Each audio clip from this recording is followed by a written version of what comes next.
महाराष्ट्र के पालघर में बीते सोमवार को आश्रम स्कूल जो कि आदिवासी छात्रों के लिए अस्थायी रूप से जो है बनाए गए हैं। तकरीबन 20 आश्रम स्कूलों के 250 से ज़्यादा बच्चे जो है वो फूड पॉइजन के शिकार हो गए। दरअसल सोमवार को रात के खाने के बाद जो है उनकी ये समस्या सामने आई, जिसमें मलती, उल्टी और पीत जैसी दिक्कतें सामने आई थी और उसके बाद उन्हें मंगलवार को सुबह ग्रामीण अस्पतालों में जो है अलग अलग अस्पतालों में भर्ती कराया गया। इस वक्त मैं पालघर के एक नंदोड़े आश्रम स्कूल में मौजूद हूँ और मैं आपको यहाँ की तस्वीरें दिखा रहा हूँ। यहाँ के भी जो है कुछ बच्चे जो है वो अलग अलग ग्रामीण अस्पतालों में भर्ती कराए गए थे। कुल 250 बच्चे जो है अब तक भर्ती कराए गए थे, जिसमें से 150 बच्चों को जो है हॉस्पिटल से डिस्चार्ज मिल चुका है, लेकिन 100 बच्चे जो है वो अभी भी अस्पताल में हैं। और आपको बता दें कि तकरीबन इस पूरे मामले पर अब तक जो है किसी की मौत दर्ज नहीं हुई है, लेकिन जो आंकड़ा है वो 1, 2, 10 या 20 का नहीं है, तकरीबन 250 बच्चों का है। तो ऐसे में सवाल ये उठता है कि जो खाना जो रसोई से तैयार होती है, जो तकरीबन यहाँ से 15 किलोमीटर की दूरी पर है, और वहाँ से ही इन सारे 20 जो आश्रम स्कूल है जहाँ के बच्चे बीमार हुए हैं, उन सारी जगहों पर जो है उस रसोई से खाना जाता है। हम उस रसोई तक भी जाएंगे, लेकिन उससे पहले हम एक ऐसे ही आश्रम स्कूल में पहुँचे हैं उन 20 में से जहाँ पर के बच्चे भी जो है वो बीमार हुए थे। और इन सब के बीच में अब तक जो है प्रशासन की तरफ से कहा गया है कि जो बच्चे बीमार हुए थे वो ठीक हो गए हैं और ज़्यादा सीरियस होने वाली बात जो है इसमें कुछ है नहीं। लेकिन हमने यहाँ के मुख्य अध्यापक से भी बात करने की कोशिश की, हालांकि उन्होंने बात करने से मना कर दिया। और इन सब के बीच एक ये भी सवाल उठता है कि ये सबका जिम्मेवार है कौन। नंदोड़े स्कूल आश्रम जहाँ पर हम मौजूद थे, वहाँ से तकरीबन 15 किलोमीटर की, या कह लीजिए 12 से 15 किलोमीटर की दूरी तय करके हम सेंट्रल किचन काम्बोली गाँव बोईसर में पहुँचे हैं, जहाँ पर कुल 33 स्कूल आश्रम जो है वहाँ के बच्चों के लिए खाना जो है तैयार किया जाता है। और यहाँ से जो है उन बच्चों के लिए खाना जो है एक गाड़ी के थ्रू जो है वहाँ पहुँचाई जाती है। और बाकी स्कूल्स के बीच में कुल 33 स्कूल हैं, जिसमें 17,000 बच्चों के लिए खाना यहीं से तैयार होके जाता है। और तकरीबन उन सारे स्कूल की जो दूरी है यहाँ से वो 7 से 8 किलोमीटर है, किसी की 10 किलोमीटर की है। और हम जहाँ नंदोड़े आश्रम स्कूल में थे वहाँ से यहाँ की दूरी तकरीबन 15 किलोमीटर की है। बात करें यहाँ पर जो व्यवस्था है खाना बनाने की, तो वो ऑटोमेटिक है, जो मशीन है उसके थ्रू यहाँ पर खाना बनाया जाता है। कोई मैन्युअली जो है यहाँ पर ज़्यादा काम नहीं हो रहा है, जो है ऑटोमेटिक मशीन्स के ज़रिए यहाँ पर खाना तैयार हो रहा है। और काफ़ी मैन फोर्स जो है वो है यहाँ पर। और इन सब के बीच में हमारे साथ बात करने के लिए इस किचन सेंटर के अधीक्षक योगेश चौधरी जी भी है। योगेश चौधरी जी, सोमवार को एक घटना हुई थी जिसके बाद लोगों ने कहा कि एक जानकारी निकल कर सामने आई, 250 से ज़्यादा जो बच्चे हैं उन्हें फूड पॉइजन की समस्या सामने आई। ये बात आपको भी पता चली होगी। यहाँ पर जो खाना बनता है, जो खाना वहाँ पे पहुँचता है, और उसके बाद इस तरह की शिकायत आना, इन सारी चीज़ों को आप कैसे देखते हैं? और यहाँ पर जो खाना बनाने की प्रक्रिया है उसमें उस तरफ से तो कहीं कोई ढिलाई नहीं की गई है। अभी उस दिन की जो घटना हुई है उसके बारे में इंक्वायरी चालू है। एफडीआई के इंस्पेक्टर भी आए थे, उन्होंने सैम्पलिंग लिया है, उसके बाद ही पता चलेगा कि एक्चुअल में हुआ क्या है।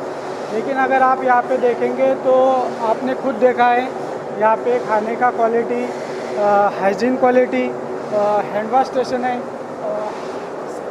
लिक्विड सोप यूज़ करके यहाँ पे हैंड वॉश करने के बाद हर एम्प्लॉई सैनिटाइज़र लेके पहले हाथ सैनिटाइज करता है, उसके बाद में ही काम कर लगता है। तो साफ़ सुथरा पूरा बिना हेयरनेट का किसी को अलाउड नहीं है। आप भी आए तो हेयरनेट पहन के ही अंदर आपको एंट्री मिला है। ग्लोव्स पहनना यहाँ पे कंपलसरी है, गम शूज़ यूज़ करते हैं जो एम्प्लॉई है।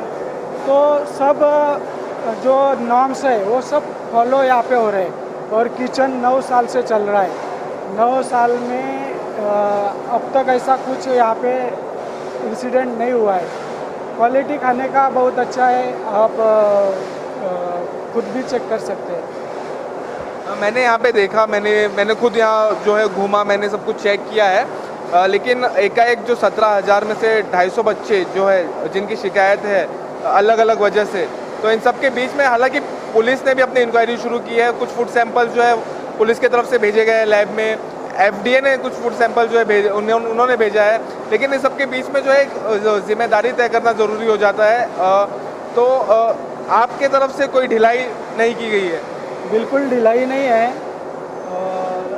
कुछ ऐसा कोई इंटेंशनली कुछ होता ही नहीं है। आप खुद यहाँ पे आके देखा है। अभी फूड सैंपल लिए है, इन उसमें क्या निकल के आता है उसके बाद ही निकाल सकते हैं क्या हुआ है। हमारे साथ इस किचन सेंटर के अधीक्षक जो है योगेश चौधरी वो मौजूद थे, लेकिन इन सब के बीच में हर आदमी जो है अपनी अपनी सफाई जो है वो पेश कर रहा है। इन सब के बीच में जवाबदेही तय करना जो है वो बेहद ज़रूरी हो जाता है। इस वक्त हम किचन सेंटर में ही मौजूद है और ये वो गाड़ी है जिसमें खाना तैयार होने के बाद इस गाड़ी के ज़रिए ये इस किचन सेंटर से उन स्कूल आश्रम तक जो है पहुंचाए जाते हैं और उन बच्चों तक जो है पहुंचाए जाते हैं। और इस गाड़ी की बात करें तो इसमें लॉक है, जो हमें बताया गया है कि यहाँ पर लॉक किया जाता है इसे, और इस लॉक की जो चाबी है, इस ताले की जो चाबी है वो सारे स्कूल्स में दी गई है और सारे स्कूल में इस ताले की एक ही चाबी जो है वो दी गई है। तो ऐसे में यहाँ से अगर खाना बन के जाता है तो बीच रास्ते में जो है खाने के साथ छिड़कानी नहीं कर सकता है कोई। हालांकि वहाँ पर खाना पहुँचने के बाद जो है उसके बाद उन्हें बच्चों को खाना परोसा जाता है। और इस बीच में यहाँ पर इस किचन सेंटर का निरीक्षण करने यहाँ के पूर्व सरपंच जो है वो भी आए थे, संदीप गहरात। इनसे भी बात करेंगे। सर, जो घटना हुई है, जो 250 बच्चे एकाएक बीमार हुए हैं, उसे कैसे देखते हैं पहले आप? घटना जब घटी तब मुझे पता चला, लेकिन मैं बाहर गाँव था, मतलब मैं गुजरात गया था, उसके वजह से मैं पहुंच नहीं पाया। मैं आज मॉर्निंग आया और अभी जैसे स्कूल में आया तो आप भी मिले मुझे। मैं आपको ये किचन के बारे में बताता हूँ। लगभग 9 साल पहले हमारे बीजेपी के बहुत बड़े नेताजी है चंद्रशेखर बावनकुले जी आए और ये जब बना तो उसका पूजा मतलब स्थापना उनके हाथ से हुई। और शुरुआत में 6 साल हमें टाटा ट्रस्ट ने चलाने के लिए इसमें सहकार्य किया। हमारे आजू बाजू वाले गांव वाले सब यहाँ पे काम करते, लेकिन आप ये किचन में किसी को भी डायरेक्ट नहीं ले सकते। इनको बेंगलोर में अक्षय पात्रा जो फाउंडेशन है उसके अंदर ट्रेनिंग दी जाती है कि आप यहाँ पे कैसा काम करना चाहिए, कैसे खाना बनाना चाहिए। तो वो ट्रेनिंग लेने के बाद ही इधर कोई भी काम कर सकता है। तो इधर जो आप देख रहे हैं ऑपरेटर्स वगैरह, जो चपाती बनाने की मशीन है, जो आटा लगाने की मशीन है, तो ये सब ट्रेन ऑपरेटर है। और ये 6 साल टाटा ट्रस्ट ने चलाने के लिए हेल्प की और उसके बाद में फिर अभी गवर्नमेंट चला रहा है। अभी जैसे आपने गाड़ी के बारे में बताया, तो इसमें क्या है कि 21 लॉक है, उसका एक ही चाबी है और वो स्कूल के अधीक्षक के पास रहती है। तो बीच में उसका ताला कोई भी खोल नहीं सकता है। अगर कुछ छेड़खानी होते हैं ना तो फटाक से पता चलता है जो खोलता है। तो अच्छा सिस्टम के साथ। और यहाँ पे जो हमारे अच्छे लोक प्रतिनिधि है वो भी हमेशा आके खाना चेक करते हैं, खाना का टेस्ट करते हैं। यहाँ पे अच्छी सी लैब रखी है जिसमें हर मसाला, चावल भी एक विशेष कैटेगरी का लगता है। जो चावल मतलब बढ़ता है वैसा चावल लगता है। अंडे भी 65 ग्राम के नीचे अगर आते हैं तो उनको चेंज किया जाता है। तो लैब है, क्योंकि टाटा का काम होता है वो भी एक केंद्र सरकार के हिसाब से ही चलता है। तो टाटा ने पहले से आदत जो हमें डाल के रखी है, मतलब यहाँ जो देखते हैं हम लोग, तो उसी हिसाब से आज भी ये लैब और किचन चालू है।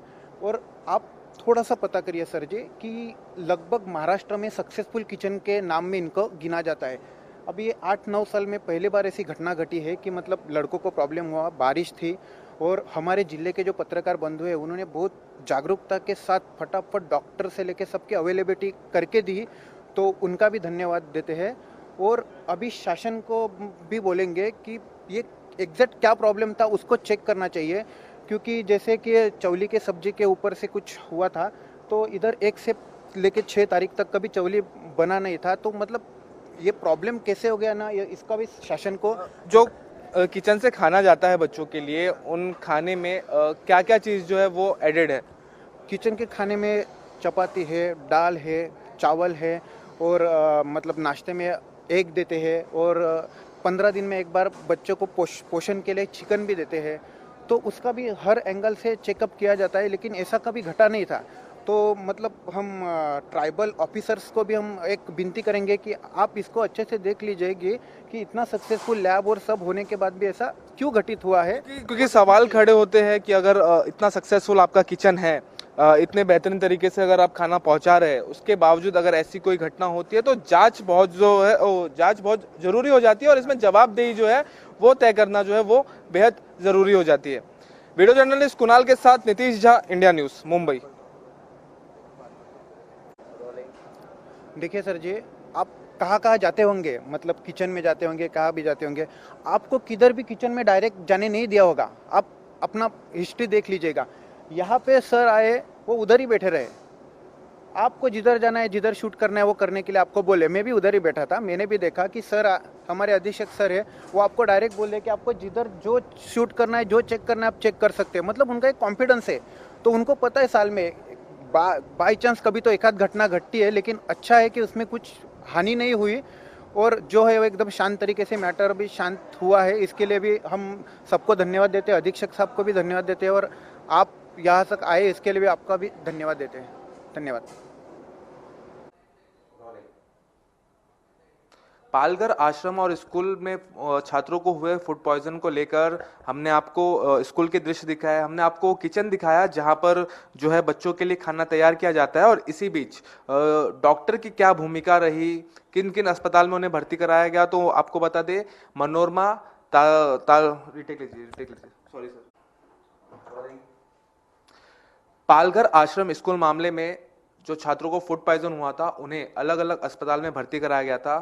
मनोरा, तालीसरी और पालघर के रूरल अस्पताल में भर्ती कराया गया था। और इस बीच पालघर के रूरल अस्पताल के सुपरिटेंडेंट हमारे साथ मौजूद है, लोहारी जी मौजूद है इस वक्त। लोहारी जी, उस दिन मंगलवार के दिन जो है करीब 250 से ज़्यादा बच्चे जो है फूड पॉइजन के तहत बीमार हुए थे और उन्हें अलग अलग अस्पताल में भर्ती कराया गया था। इस अस्पताल में जो है कितने बच्चे आए थे? मंगलवार के दिन हमारे रूरल हॉस्पिटल पालघर में टोटल 57 बच्चे आ गए थे। तो हम उनमें से 10 बच्चों को इंडोर किया था और बाकी के स्टूडेंट्स को वहाँ पे ओपीडी बेसिस पे ट्रीटमेंट कर दिया था। उनके सिम्टम्स ऐसे थे, एब्डोमिनल पेन, वॉमिटिंग, नौसिया, इस तरह के सिम्टम थे। और कुछ लोगों को, 2 स्टूडेंट को क्रैम्प्स वगैरह थे। तो जिनको थोड़ी सी ज़्यादा सिम्टम्स थे उनको इंडोर कर दिया था और बाकी स्टूडेंट्स को ओपीडी बेसिस पे रखा था अंडर ऑब्जर्वेशन। तो कल 9 बच्चे छोड़ के बाकी कल सबको डिस्चार्ज कर दिया था। आज जो बचे हुए 9 स्टूडेंट थे उनको आज डिस्चार्ज कर दिया है। डिस्चार्ज के टाइम सबकी हेल्थ कंडीशन स्टेबल थी, बिल्कुल नॉर्मल थी। सर, मंगलवार को कौन से समय जो है स्टूडेंट्स आए थे? दरअसल सोमवार के रात के डिनर के बाद जो है उन्हें उल्टियाँ हुई थी और ऐसे में जो हमें जानकारी मिली उसके अनुसार मंगलवार सुबह वो लोग आए। हाँ, सही बात है। मंगलवार को हमारे हॉस्पिटल में करीबन 11 बजे ये स्टूडेंट्स आए थे। तो जैसे आए उनको ट्रीटमेंट शुरू कर दिया था। हिस्ट्री लेने के बाद रात में खाने के बाद कुछ लोगों को ऐसे सिम्टम होने लगे थे और कुछ स्टूडेंट्स को सुबह सिम्टम्स होने लगे थे। तो ये तो क्लियर नहीं हो जाएगा कि रात के खाने से या सुबह के खाने से हुआ है, लेकिन 11 बजे जो आए थे करीबन सबको ये कॉमन सिम्टम्स हमको ऑब्जर्व करने को मिले। सर, ये जो सिम्टम्स है इसका मेन कॉज क्या है? क्या खाने को लेकर ही हुआ है या किसी और? क्योंकि एक 250 बच्चे, 1 2 या 10 20 नहीं, कुल 250 बच्चे जो है सेम सिम्टम्स के साथ सेम चीज़ को लेकर बीमार हुए और सबका कहना यही है कि कहीं ना कहीं डिनर को लेके वो खाने के बाद जो है वो चीज़ें उनके साथ शुरू हुई। तो इसमें कहीं ना कहीं फूड का वैसा रोल है? नहीं, ज़्यादातर पे ऐसे मास लेवल पे जब सिम्टम्स आते हैं तो एक तो फूड पॉइजनिंग या वाटर बॉर्न डिसीजेस की पॉसिबिलिटी रहती है। अभी ये तो क्लियरली नहीं बोल सकते कि किस वजह से हुआ है। अभी एफडीए ने फूड सैंपल वगैरह वहाँ पे चेकिंग के लिए भेजे हैं। अस्पताल में भी सीबीसी और ब्लड कल्चर वगैरह ये रिपोर्ट लिए है। इसके रिपोर्ट आने के बाद ही फाइनल कंक्लूजन पे आ सकते हैं। तो सर, अब अस्पताल में जो है आज सुबह सबको डिस्चार्ज कर दिया गया है, अब कोई नहीं है? अभी कोई नहीं हॉस्पिटल में। ठीक है सर, शुक्रिया। हमारे साथ चंद्रकांत लोहारी जी थे पालघर रूरल अस्पताल से। पालघर के आश्रम और स्कूलों में इस तरह की फूड पॉइजन की घटना काफी हैरान करने वाली है। हालांकि एफडीए और पुलिस ने फूड सैंपल्स को जांच के लिए भेजा है। पुलिस की तरफ से आगे की कार्रवाई जो है वो की जा रही है, लेकिन प्रशासन और सरकार पर भी इस तरह की घटना काफी सवाल और निशान खड़े करती है। हालांकि अब इस सब में देखना ये होगा कि जवाबदेही जो है वो कब तक तय की जाती है। हालांकि क्योंकि आपको बता दें, इस तरह की घटना 250 बच्चों का एक साथ बीमार होना काफी बड़ा भयंकर रूप भी ले सकता था, लेकिन इन सब में राहत की बात यही रही कि कोई बच्चा गंभीर रूप से बीमार नहीं हुआ। अब सरकार और प्रशासन का क्या रुख होगा ये देखना बेहद जरूरी हो जाता है। वीडियो जर्नलिस्ट कुणाल के साथ नीतीश झा, इंडिया न्यूज।